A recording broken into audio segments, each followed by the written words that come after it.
નમસ્કાર, સ્વરાજમાં આપનું સ્વાગત છે. હું મયુર. વાત કરવી છે ચોમાસાને લઈને. ચોમાસાની વાત કરીએ તો ચોમાસું છે તે કેરળ કાંઠે પહોંચી ચૂક્યું છે, પરંતુ જે પ્રી મોન્સૂન એક્ટિવિટીનો વરસાદ જે થવાનો હતો તે અલગ અલગ ભાગોની અંદર થવાની આગાહી હવામાન નિષ્ણાતો હોય કે હવામાન વિભાગના જે ડાયરેક્ટર છે તેમના દ્વારા કરવામાં આવી હતી, પરંતુ પ્રી મોન્સૂન એક્ટિવિટીનો વરસાદ જે છે તે હજુ ક્યાંય દેખાઈ નથી રહ્યો.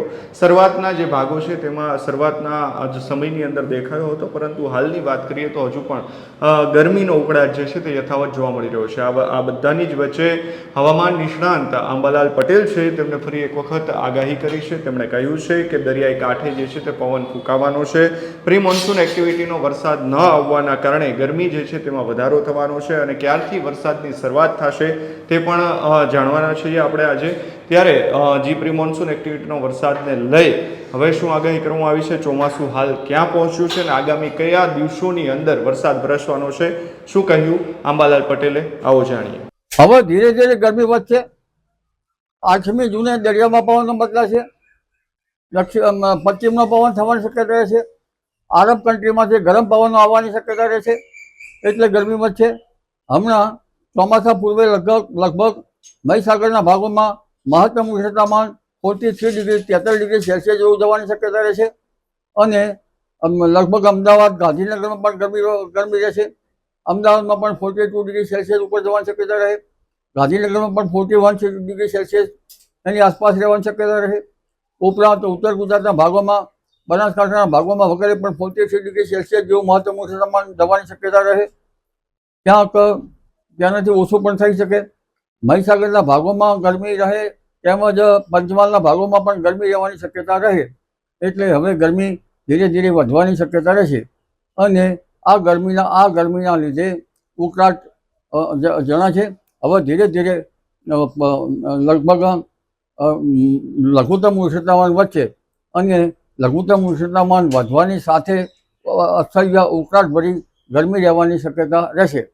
એટલે હવે ધીરે ધીરે ગરમી વધવાની શક્યતા રહેશે.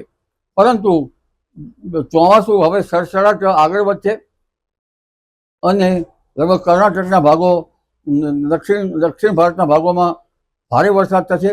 તારીખ 10-11 જૂન સુધીમાં લગભગ મુંબઈ, મહારાષ્ટ્રના ભાગોમાં ચોમાસું આવી જવાની શક્યતા રહેશે. ગોવા વગેરે ભાગોમાં 100 mm કે તેથી વધુ વરસાદ થવાની શક્યતા રહેશે, અને ધીરે ધીરે લગભગ ગુજરાતના ભાગોમાં ચોમાસું 20મી જૂન આસપાસ આવવાની શક્યતા રહેશે. પરંતુ તે પૂર્વે 16મી જૂન સુધીમાં મૃગશિર નક્ષત્રનો વરસાદ થવાની શક્યતા રહેશે. જો કે સારો વરસાદ 20મી જૂનથી 28 જૂન વચ્ચે થવાની શક્યતા રહેશે. વરસાદ તારીખ 7મી જૂન સુધીમાં વચ્ચે બ્રેકને પછી પાછો પુનઃ 7મી જુલાઈ સુધી પડવાની શક્યતા રહેશે. આ વખતે લગભગ Indian ocean dipole IOD positive રહેવાની શક્યતા રહેશે, પરંતુ ઇવોલ્યુશન અલ નીનોનો ભય રહે છે.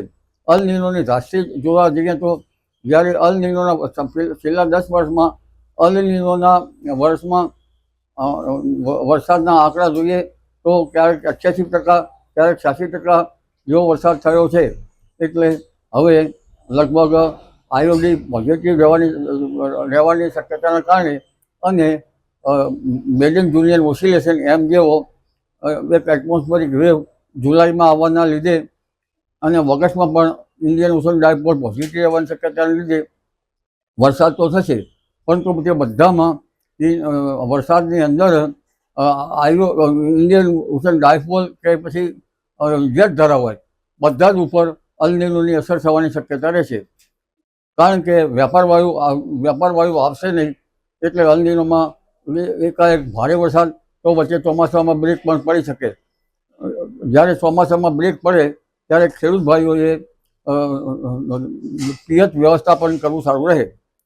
અને વરસાદ તો ઓક્ટોબર સુધી થવાની શક્યતા રહેશે, પરંતુ આ વરસાદ જે છે એ સપ્ટેમ્બર સુધી મપાતો હશે, અને અલ નીનોની અસરની ધાસ્તીના કારણે ચોમાસું 90%, અને સેન્ટ્રલ ભારતમાં, મધ્ય ભારતમાં અલ નીનોની અસર વધુ જોવા મળશે.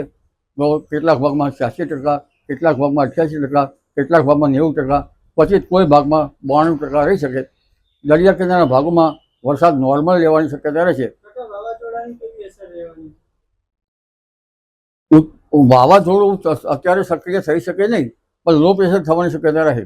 કારણ કે એમજીઓનો સપોર્ટ મળે તો વાવાઝોડું થાય.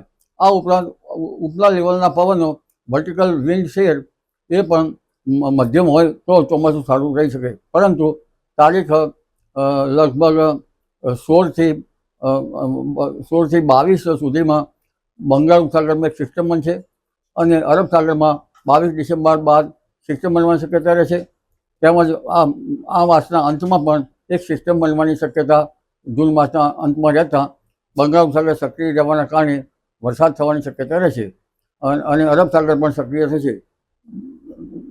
બધું ગમે તેટલું ચોમાસું સારું હોવા છતાં અલ નીનોની ધાસ્તી રહેવાની શક્યતા રહેશે. કારણ કે આવો સ્ટ્રોંગ અલ નીનો 1972માં બન્યો હતો, ત્યારે 1972માં દુષ્કાળ જેવી સ્થિતિ હતી. જી.